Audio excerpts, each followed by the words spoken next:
Ghana adishimama nosia ebo emprenu da cross sabrei a wonyunu ajo na takrabua akoko apene dabrei wo akyerabia no eso no anwumre nosia abo yama adihye ni mu nyina ajo emamo akwaba ede ba adiatumu kasa fidie Ahenkan 93.3 FM so ebra so se ensem audio ensem trefo adaroma wonum atra kodwo apakasebo de matintim de gu enkrata eso yadimu enchiremu enso ede ebesomwo yasin konya ho maame akuafra koma batampa studios ensam no dia edi anwumre no si Ahenkan Kasiebo ma kotre no epi ene se osuafo a wo hye sikasam totore ne dwumadie so abede kire wode atudwe kire mu se Ghana fo akoma to omyam eyesa treasure bay no enya de se eye kunyasi a Ghana ne IMF esie no ebeka no afaya futro kwa ma NPP amanyuko no yesu wo mu hwe ye papa nyesa na mombia wo mu tuo no ebehatwen na wo eye ensafufro enso emu no ene dai ayada mansini agudromu ayade asi wono ma omode ebo akuafo abaso na yade ani betemu asane manso akroso mansini mu dwumadie ni bi koso sen na sibi ko wieye na dwumadie kro ya Brem Central Municipal Assembly penifo de sama wudropi na atudwa na ene yebusa asa eja wadwuma ene oba hwan pa na wose wo ma wani ekọ ne ho na Ghana fo akasa won ma kyerɛ madwene na abusuana ye fiada Freaky Frankie Friday Kasiebo entina ya na enigidin sam etuatuato na nei evangelist Dina Sam when en da Black Stars boy kokko boy ye no was full support power die hard nyasem ketwa sa o die hard wo no dia ene eyade se maame ba ko bi so no so ene Ghana ba ne nyumtuo ma odi ma akotene ye nantenante ndada ye ho bubu ye pa oye ade eba no se adwadie mu susu a wawediri wo mu enti ba bia obehu no hajia for rent no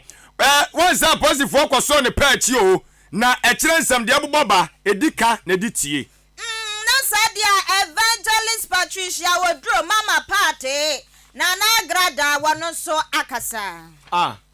wa free waba obada bai otu kwan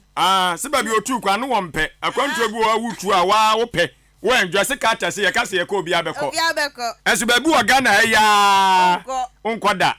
ye do ko ani abusia mama pata ba na shane so sakase twa ne ho abefontentan kase so anya sam ketwa ani ti Facebook ani YouTube ya Ahenkan 93.3 FM ani atroye no so ya atroye kase ntuko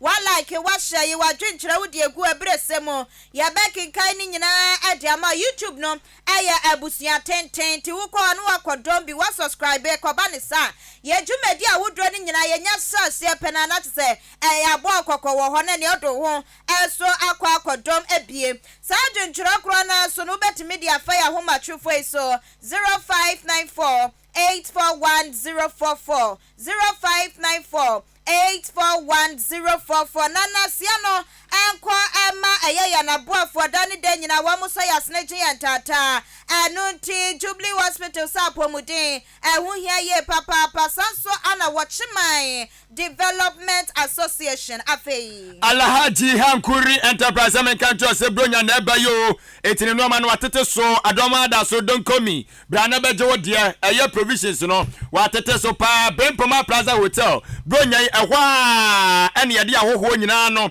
ede ekwadwumadi awudu bedi nya omo ebetu yansa from celebrities awodo wonu nyina ho ne ede omo ekosanse wo ye biaya okowuramu atimi say yes environment no eye kama maru fi ese opeka se video adishimama ubetimi ni wonu ma didwa no adwaton de adwumadi bia wudie bia edom aso ebeten no matu na mawa eye Ahenkan 93.3 FM na wose udu adwumadi no ede bedan ye na ebresemu ye benya to boase ne achechire mu ede ama kwa befa so betimi ni ye ne edi edwa abusiana nyumre yi anuanu mienu yaji ye gwa ye betese mu ni ya kyerɛkyerɛ mu midin ane maame akua chanewa mene adwen pa hene kofi mensa adwene papa na papa ente wanimu kan afi adishimama information center saudu edidi suwe adaroma wapua mantemu bono mantemu asante mantemu Ghana ni choni ni chasamu wanu to Kasiebo no apete ma so mpempem de ho de ho anya Kasiebo ni bi ati anwumre yi yemfa wonu samba ema wonu mu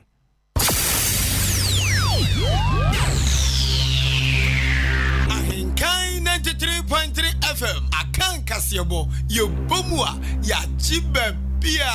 anunti Kasiebo mubati anka ewo End Time Information Center Achim Asanteman Kwasiapia online radio ewo Asanteman temu Kumasi Aluma Suta Information Center ewo Jiwani Kwanta God's First Information Center Achim Betnase Alternative Information Center Yawsero Kanyame Information Center ewo Achim Achikrum Cooperative Information Center ewo Achekrum Dia Yesu tumi ye Information Center ewo Achim Dwaha Awurade na ye Information Center Achim Apreku Gode Wai Boafu Kojo Kume eye David Ba Information Center Dimpa Information Center Achim Asane Kosiewa ewa Kosiewa Krum Osono Information Center ewa Achim Esem Abnasemai Information Center wachim Abnase Nyame Hine Information Center wachim Ofosukrum Ena Nyame Asem Information Center wo Achim Krobase eye Yanida Soni Awurade Prince of Peace ewo Strasi Somwa Heba Information Center so som se twitwe ewo Achim Dan Intiamwa Junction Peace Information Center Wokokobe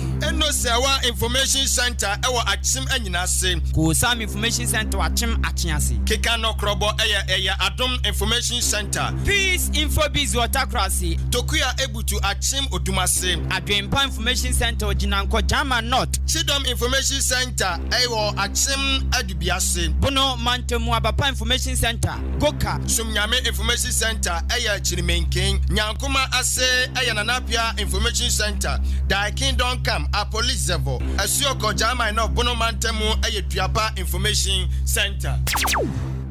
Adesimama ya da munyina mo asesa munya otwan honhom ema ye de wonum so esamba ede ama wonum ya boafo no mo adaroma ena yeso ye trefa Ghana ntoni ntwasa nyina mu mawrefi enso se abefo tentan so ye da so Facebook live YouTube live ni nyina no eye Ahenkan 93.3 FM Facebook no bomadna fo adwen channel fa brebekenkan ede ama YouTube no so ye subscribe ni emeka busuako no enso so eho www.ahenkanfmonline.com ko ne di achi enso ewo hansema wodi atintiwa gu wonom no kenkan bi na entimi emwa afia busuafo petakra ne fa yi wasum ensem ne mu nkyeremu ene didi so yi yesha ensem no ase Ghana fo nyina eyemonimusem ese enrada ena so mo na hwe sika sam totoe eso omana mo panyina otwa wonom ano onimanyafo kenofuri ata eso kopie mu ewo mra sebedwafie omokoye no oman no akoma bo sika no dwumadie ne ntotoye sade sebe eko no omokodan na di na omokodan na di awie no ane atwotwodo ne ntina kukudamfo agusu a omotwe ensem no sere ne abasa omotwe na pawa so saa a chese enya agro na enam so ama eye osoafo no ene sika sam totoye so na bede kire eye onimanyafo maame abna osai asare edina no atumu bi enso acheche no mabaako mienu miensa bi enso so emu na o kire mu se eye na ankrankra bi won mamutimom di sika omutimi do musika ede fam eye aban no ema aban so timi de ye imputunwuma enti eja aban de ye adwuma na efi omusika no eho abamfaso no makwa akwaje de akosibro ni friend se eye treasure bill no so sa treasure bills no ana wo kire mu ese watete se nkrofo bi ekeka asa an ye ne IMF nkunya sie no wanhwa sa dwumadie na ekoso no emu ba betwa na eno so kwaba ne saade ne timamufo ni binom so ho ebe kire wonom paa o a chese enya agro udu sika ma aban na afi beduru babi kwa akwaje wade a yesi twintwan tenchina atwan eno de se eno ane se na amne kwaba ne se be ma amafo ani ahahan ma me eye abena osai asare se yen kan kire Ghana fo nyina se enya no kreda SSA treasure bills no yade se enhise bi ba ebeba be kanu da biara eda wose 2023 budget na eye na omo aso yen de kwotu dwa no se wutiem fiti eye fiti ase akopem awie ya wutimu se enya de se sa treasure bills no ne ho eba be kan ne aka wochena enso so aka ho na ogidi se eblesem ono ankasa ne boss eye orak no fori ata obeba no oba be chekere semu ama Ghana fo atenyo ase pa sanse t-bills ne de eyade se eda aban na koma so aban no pesa anyankofa ne da one timamufo no nso so entamu no se timamufo onya sika kakade from wo no de aso mpuntunwuma ase no aban entoto na ase da biara da ento won fa ne nsan koka na ebi mu kire mu se sɛdeɛ ɛnɔma se bɛkeka kɔ die na ɛkɔbasa yɛmɛfoɔ ka san yɛabɔ bosia dodo enti yɛntwentwɛ yɛn nsa ase yɛntɔ yɛbɔ ase ɛwɔ saa nneɔma no bi ho a ɛbɛka ɛyɛ treasure bills no ɛna maa me so kyerɛkyerɛ mu sɛ obiara ka nakoma nto ne yam obiara ma nakoma mmra fam ɛsiane sɛ aban no ɔdwene ne manfoɔ ho ɔnyɛ nneɛma a ɛbɛma temamufoɔ ne investors ahodoɔ a wɔn nso dɔm sika bɛsi adwumadie mu ɔno wɔn bɛba asɛm da biara ɛda. We are making sure that certain exemptions that are granted to foreign companies will be a thing of the past in 2023. All this is to reduce our expenditures. And you heard the minister talk about debt restructuring or debt operations. I just want us all to calm down and to assure you that at the end of it all, the market will correct itself and will be in a better position, and we will put the country on the stage for transformation. I want to assure those with T-bills that T-bills are out of the perimeter of the debt operations. It has been stated clearly. And you also heard Mr. President say that every bondholder or any other instrument apart from T-bills too, your principal will not be affected. And it has been confirmed also by the budget that your principal will not be affected. But we believe that at the end of it all, we will come up with structures and terms that will ensure that the market corrects itself and we build a robust country for ourselves. Anti T-bills no ɛno treasure bills no wɔkyerɛ sɛ ɛnya adeɛ sɛ nhyehyɛ bia so ɛba bɛka no wei ɛyɛ ɔsoafoɔ abɛde kyerɛ ɔhwɛ sikasɛm totoa ne ne dwumadie ɛsoɔ ɛyɛ onimonyamfoɔ maame abena ɔsɛe asari. Abusia yagusu tina budget ne won somewhere ne budget no so makada da me se no na da paso enti ya dane ne tese mamu sem nyina ya beto dwam na wo pani ba ko eba na manyo semu a wakodali wo mu papa won fani agro eya doctor Osai Owusu Bonsu na wo pani akasa ne wo chem sa wano de ne nsam no eya futuo pan wode ma MPP amanyu ko ne aban wo abanwa mu wo so wo mu hwe ne wo mu som na wo mu som no metimi adi so a ebe bomu ye pam wo mani suade huno afimpi no ane aduonu nane so atimi abamu break the eight wa mo kan se betimi abamu a wose na futwe so ka ho bie na ne waka nyina no wakere se hwe afimpi no ne aduonu miensa 2023 akoma sika ban yi di boye wose mu ya ram ye papa enti Ghana fo ani nye ho etra wodra wade tata Ghana fo no wose ani soso ama Ghana fo bi atalenku wo bi atane kwa na wa twen esa afimpi no ne aduonu nane bedro ne wa so crash powers wa makwa akwada ne die enti wasra ba ya wa bangwam ye papa esa akoma sika no wade bo wa man yi wanhwe na wanya sakraye bi wo mu eto a wodra wade fuafua Ghana fo so wantete so sa ne be ya Ghana fo ho be hen ha wo me wo chem sa wani manyamfo kan wo fo wiata wa man Ghana ye sa na hene esa ma wodra no wade tu dwada ne ne kura wona momonte so na oni ade hye bi di nkoma wa ma pala ye dwala ye papa ni titiri ani baby a wakaka san ya twa wa modba no wa modi ani bre so pa na eba ba jeje ne nti wa be ya wadwe se wudua no wa so be he na wo chem se ansam na waka ye na magana fo bia pala ye panti wonkwa na wansan kɔ dane ne enka na ekwan paso a ebe magana fo akoma to wo yam wo ye twa ne so firi wa wo se na ye nyuma sam atwa piye pa memebu wo bia sada ne ti wo bia kemu wo bia nya adwuma nya wo mo pre adwuma won aban san kɔ ka me ye nti a wo se afimpi no ne aduonu miensa ani enyuma sam wadi freezing pa ba beto so wa ba betroke wo no chem se ni nyina ka ho bie amatima mufo ni mebu e wo man mu pilot wo besre wom sani ebe ya wo mani suade hunu betimi abamu na break the eight wa mo ka no atimi abamu no one share na budget no review wanya sakraye e wo mu politically no niema bi wo mu a me gidi se empoa na manyuko no di kai no obi ani ho a na ni teacher o metu ato na se wo de asem kro kan se omo de ani bre na bejeje to no ni ni se be ni pa bebre de ye toso se wo share the period of unemployment ya ekoso Ghana nko fo wi school mfie sia ne de keka ho na omunya adwuma na budget mi ya be ready ni se afie be simi de aban fa obi adwuma me gidi se na de abambuo na bre e magunu no especially omo afei no be school when say this is we tetem ni so hwe tani e man ya wo boss ya political no ya to abase ya me gidi so no an party mu fo ndo hokra na o maba mu Abusiani aya doctor wasai owusu bonsu amanyunyinyi esaba na manyesamwa wakwadari wo mu pa na wamaneso obi ane watrust na ochram so ebre bia abadi to ahonsam ba wabeka na ho haresu de anibra ka na atwa ne ya beje mu po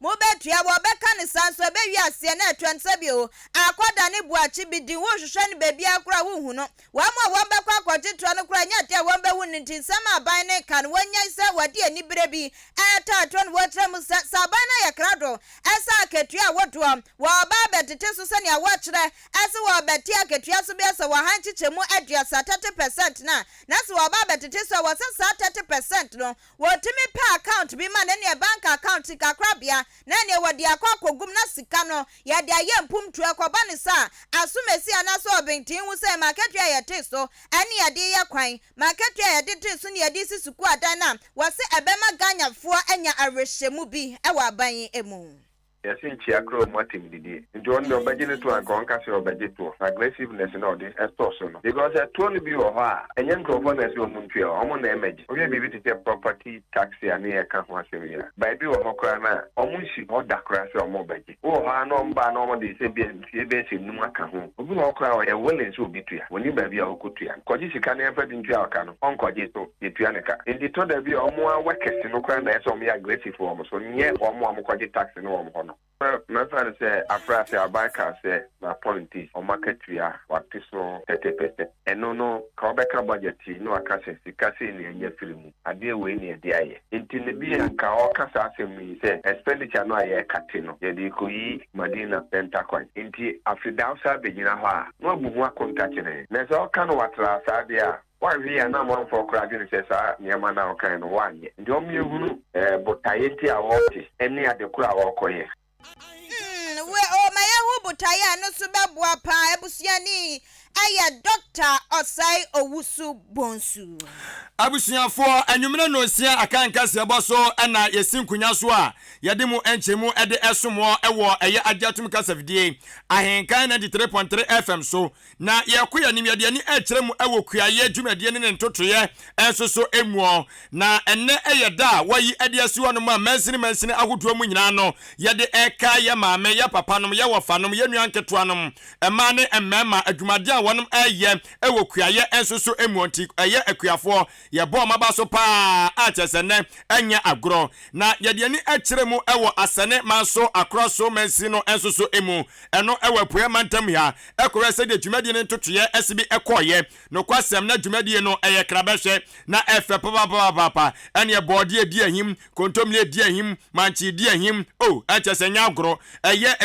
anuabaye no baya hodododo na no ena chese eye akuafo no ede ba ya won de bedan di etese ampa wonom eye adwuma sombo betimi aboa am ye nya nuane adi sabre ya yese nuama mu enso aye din yi na wabra adwumade no ekoso no ena eye opanyini kwankyerefo no ena etua akuaye adwumade no totoye ano ewo asane manso across mensi no emuo eye onimonyamfo Steven Buadu na wade ensema do ade to dwa no kyerɛ mu sɛ ai eye no kra ɛsɛ eye mantamu ahodo no mekyerɛ retina no nyakopɔ ya adoma December bosom ne de toso mienu ɛwɔ afimpino ɛne aduonu mienu mo ɛna yebedi eye afahye ya yɛhyɛ ɛde kai yɛn maame ne papa no mo ne yenuanom akuafo no ɛno na nam so bia ama enei wanom so ɛhwɛ ani mu sɛ ɔmode mansini de no so betimi ahyɛ so enti ɛna eye November bosom ne de toso aduonu enum afimpino ɛne aduonu mienu mo no wɔkyɛ sɛ ɔkɔ ahodo no mu a obia ɛyɛ ne fa ɛyɛ farmers day no obia yɛ ne de ene sɛ de be betimi ɛbɔ kwan ɛde ato ama mantamu de no enso etimi akoso na ne nkasa yɛ ne wɔn wɔkyɛm sɛ na ni asopa na ni agye akuafo ɛbɔ adwumade pa kyɛ sɛ enya adwumaketoa covid-19 ba yɛ saa bre ni mu yɛ ka yɛ nyina egu dem hwan na ɛkɔ akɔfa aduane de aba me yɛ die ɛyɛ akuafo ya ana wɔnom enso so do ɔmo kwade si wono ma na omo kɔ afuom de nuane eba me yenya bi edie ento obo maba so wote se ono ma somoman no ekwanpa so a te se eye ade a ani so ade ewo mu pa na mmomu no ose ade ba kɔ ha adwene nie se enne wohwenhyiamu di a wonom edi ye na wose akyade ene nneoma mo de ebo akuafo na ba so no wono a bepam aka nokore ese na ensuani no mo de ma akuafo no wose na ensuani no mo sefata aboso body a ekyɛn de mo de ma wonom enne no nanso so akuafo no ene eye aban no ene mpanyfo be ya adwen kro se oman yi sabriam no ekasɛn yesikasɛm atɔnserepe entimi nya nan na timi agyina so aboho azisi akora ye de atodwase ye mfa bi mu kura nso adwuma yi etama no mama ye den pa nunti wasra akuafo no ese kakra aban na timi aka ne nsase a ye de ebo akuafo na ba so no wonom nsom saa wo mu se yade nanso so omunsom saa na omunkurakuram no otidi ye sese no mamu go na bibia so so esi so a aban no be ye na afam de aboma ba so akyɛn de ne wonom enso ehunin wonam saa kwanya no so etu Ghana fo maburu nyina so efo ese obia enfa no enhyekuamu na eno entimi emwatitiriw ene wonom a enei omso am se nya adwuma nya ene adwuma o se wonana o papa bi so obusuani bi ewa asase yantam bi da wonom a fase kan se wunsem oso kokotutu famfama nti bi hye ofabode bi hye ho wo de acha ma hombusumi nsia oso betimi anya bi atwa de akɔ adwam akɔto anya ska aka de gu botom wose no betimi aboa pa ma nwuma so sem etimi enso ate. Esan say next week na 2nd December Farmers Day ninti no na say ye the Eastern Region Day no District Farmers Day no ye nende if say originally no first Friday of every December and National Farmers Day this year Oforibia and a host National Farmers Day enti na ye de nende enti abasobo akoso ene kuafo ankeka ene de mehu ne de meniaso kuafo na bomoden so be kai COVID-19 time no na edumayefo bebre tifie esu na kuafo de omokoso ekofuom ekopeduane de ma omanfo ne di wo hwa abasobo o say kai de kuafo a nya no na yehu nende no nanso esanse economic hardship aba wiase afana nyina no Ghana nso enti yanso ye nya echefa wo economic hardship enti na ma usually abobo ya na nke dem over robust man de enti na nya no sa but all in all farmers na ya de eni nso abo mo ba so enti kuafo de ye nyom a na alman ba bre yi aban flagship programs miensa planting for food and job rearing for food and job and planting for export and rural development sa 3 flagship program we no youth driven tina ye be stress youth no de omo be ship dumade aban ahyehama emabun no efa na agriculture no omo de omo be shem na emo anyen ane nasefo ni na omo de omo ahyem no omo so etima hwe omo bra omo nyini a omo anano eno no so nam sa kwanya iso etu Ghana fo mabunu esonkoden empre enje wono makasa ehyebre enfensi wo na wo kyerese Ghana fo mabunu na sabi kafracho ebi mu ya akwadworo fufuo pa ana abubu bi mo eno osore na wada no atwene mu twini mu saa kwabna na nkwadwuma na adenche ye odi adenche ye obenwa ase abono nso wonkwadwuma adenche ye na just time no na ekro no obi nso so white man job eno oni na mu saa obenhu na afiri sabi kafracho ni tiwa yase fufu de ba na emle chire no na chese timkeja ontimi enya hwibiem eto se Ghana fo mabunu efo mu hyekuam na kua ya adwuma pa odu hu hyem a ebeboa amaso atimi aye odefo ye nuanom eye mbabun na moba no mesrem a momfa mo hu hyem kua adwuma no momfa mo hu hyem mudi mu hyem a ebewie mudiye na ne yedi de toso biem ni se onipa bia wo ho a fancy yo se si wani so sa wo ho a de bia wo ye bia fancy wani so se wo ye because wo ye no motomojo me konkra me komanso me koda me yese untimi nya hwe da obetna wo ABC di musa unya hwe obeko beba no na uni a o tie abusuafie dan na ne ko ntokwa nemo so di si yo si wani so se meye we a nyame so be ma waye den waye afi ye hu se sika ni ho ntiniama mu aye bisi basa enso ye befa ne saa nti bibi biara no na ye de ehu awuram Ghana adesimama ene awuti ye eye best farmer na yebanu yakan kasema chese kuafo nyina no wono ane abona baso se okwa asene manso across wa mensini mo obona mo den pa owura Charles Buffy enti kuafo ya no mka ne sempo best farmer no kuafo hene wo hu kuafo hene wade sina sa first ni pa na wodin we pa ena fomo hey oye kuafo hene enya fomo kura hey no mutugu so hey so hu amofo no Masa onye last man wo no mu. Opa 90 minutes na so apon. Yemko. Abusia ya traso na ye fia dante ye freaky Friday na ye tiesi enigite Kasiebo ensamu kwaso. Enrada na to say wa man konkron Ghana ye gina wako anu akasa ne ni Portugal Cristiano Ronaldo Bruno Fernandes wo mu nyina gina mu bi ba ku bi su wo Bernardo den wo mu nyina gina mu bi ne ne wo ba Ghana fa so dia ene Andrea de ayu wo no gina mu Inaki Williams susu gina mu wo ne ne kudisde oye wo mu nyina gina mu na sa kensie na sa na ebekoso no empai body ya ribita so papa asa kuro ba ko no wo mu nim nyankopɔ na wonyum tuni ba ko wonu wo man mu a wagidi ye papa ba ne gospel a won fani agro wo tene nwuma wo ne hwan konkono ebeti asi wuso aye evangelist Dina Asamoah empai bo chese nwada wo hwiegu wa ma Ghana Black Stars no mi gidi pasa nya ne empai bo idia anka nkrofo ne ono be ye nya sem ketranse ne empai bo no etimi agina ye pa ne wo kire musa wano de empai ba wo bo ye nyina na ye nkunimdie na wo prema o man Ghana na tse wo kire musa Ghana bedi nkunim ye papa se ne ebi kire sanka wo mo be hye no eno adama ne sa na wo kasa ne wo chem sa wo predict yo wano so hye sanka Ghana fo be hye 3 Portugal anya de wo mo be hye bie ane ekoti wo koti free Bible ne mo kanyamia sama be ekosi ya ana ekosi ya na sam awade to dwa ebi eni na this year ene Ghana mama ye nyina ni se bora ewiasi nyina ebo enne ena Ghana ana ye nsem fatanso awade bi ekoka ho nti meka se ye gina kono nanso so kire ne se Psalm 33 verse 16 to 17 osi ohene onfa dom bibi oni kunu na wo brane pa ne ho oden so onfa ne ho den enyine ho mfiri awade nsem osi okako ho oden de atumika nanso kunim ne de awade One way you want to see where you have brane or so wa nanso tiafie ne yenye nyankopon mu tibie se ono die obrane mfa ne ho den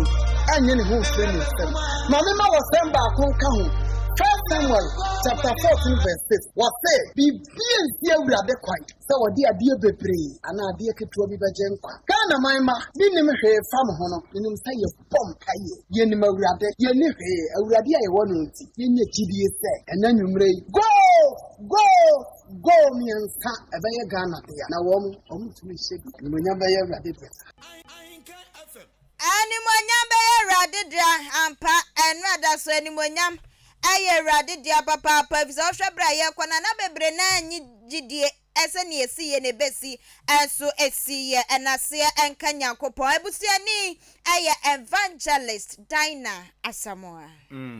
yate na abusuafo ye beto aso akoyanim na eye Mona Montrage ono ene ye fe no agea for rare na wono so akasa ai wose ye che no ne nyankopon da Roma sisi ababi one nam no waye free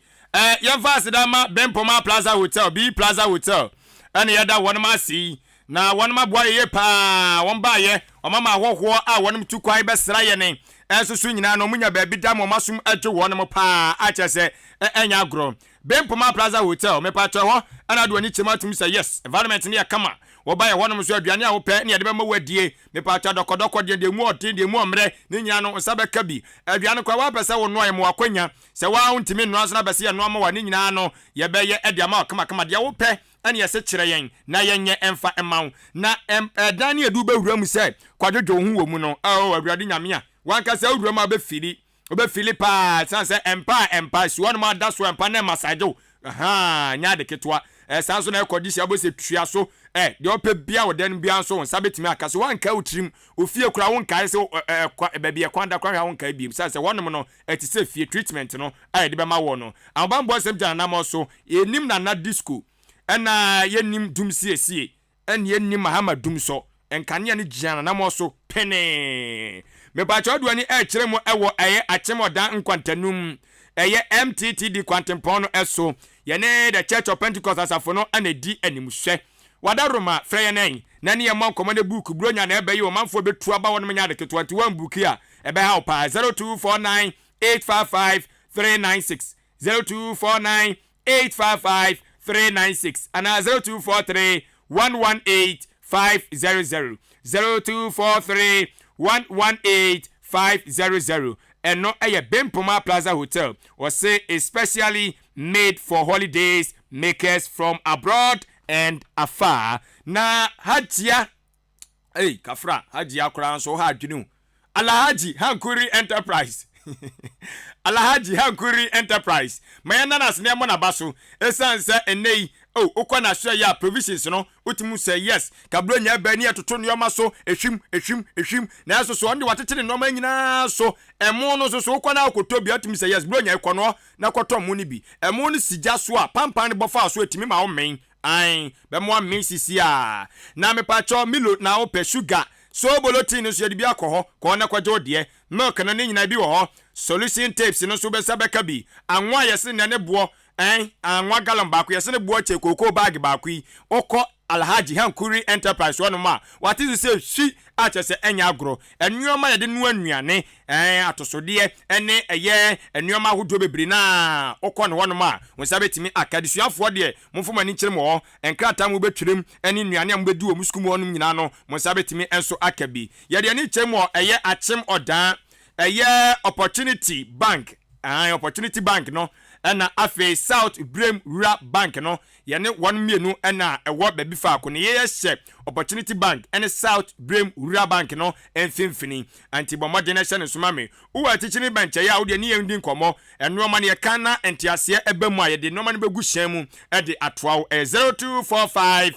447 138 0245 447 138 eno aye Alhaji Hankuri Enterprise na Ahenkan 93.3 FM eye kasavdia tatata shimamba aso de ho empempem ane tie dwumadi awodo ekoso kasavdia so anopa awia ahomache anadwo da suom ni nyina no wonum etie na wotwe na wie ye nyina enu nti mpacho wo eye dwadini a bomodenfo adwatonde ne bedan yen fantom framam ye hu dede mfama atofo ne atufo betu agu so etuam wanya sika ehye wata so se tam ama odwa no atimi akonanim sanso so na se bia wabie company bi opadwuma 4 fada Ahenkan 93.3 FM ene wabie eye adesua bia ye bia mepacho wabie school sana mpesa mekire opa adesuafo a ene Ahenkan 93.3 FM enkonti ase apam na yen fantom framam nye dede mawo adesuafo beba abuso ama udi dwumadi ne de dom na edie ebi ya afahye abadin to awaleje ayiyo ni nyina fada Ahenkan 93.3 FM ye be fre dom ama dom abuso odwumadi no ase mepacho fre empanyfo na ne won monkomo package ne da fom pa 0244 29 0093 0244 29 0093 Afei Jubilee Hospital sa pomodin mapewo hoye hu hia ye papa na ahweye enso ekanyi nche hu ti wo nipa ma wo hu entimi hia ye papa na hwe hu esu ye na wo papa pomodin mapaso a eno ani Jubilee Hospital efisane adokitafo enintri ne ekuku dam na wo wa wo mugira wo naso ahwesa ayaresa mapa ebefa ne tuma pa efram entisa wafo efura na sa wawo awie ni nyina ko Jubilee Hospital na won che kwa akoda no befa so enyi na didie mu na ni nyina so etimi akonkan so ama Jubilee Hospital ewo theater eba ne surgery ni operations ahudro ni nyina wo mu ye bie ewo asoye wo ebi afa na wafo efuro wo pe baby atwa scan na Jubilee Hospital sabra wo mu ewo ultrasound and ECG scanner wo betwa scan kama ahwe se baby akoda ne da no ne ho ye ne ho entochima bia na boa ama wo so wetimi akora ho ahwe ne ye ECG scan ne so ye nnuane mu prostrate yade ha wo mu no ejunso ye mu yade wo mbehwe na wo matwa ne scan asatu na sesente eso de ama wo na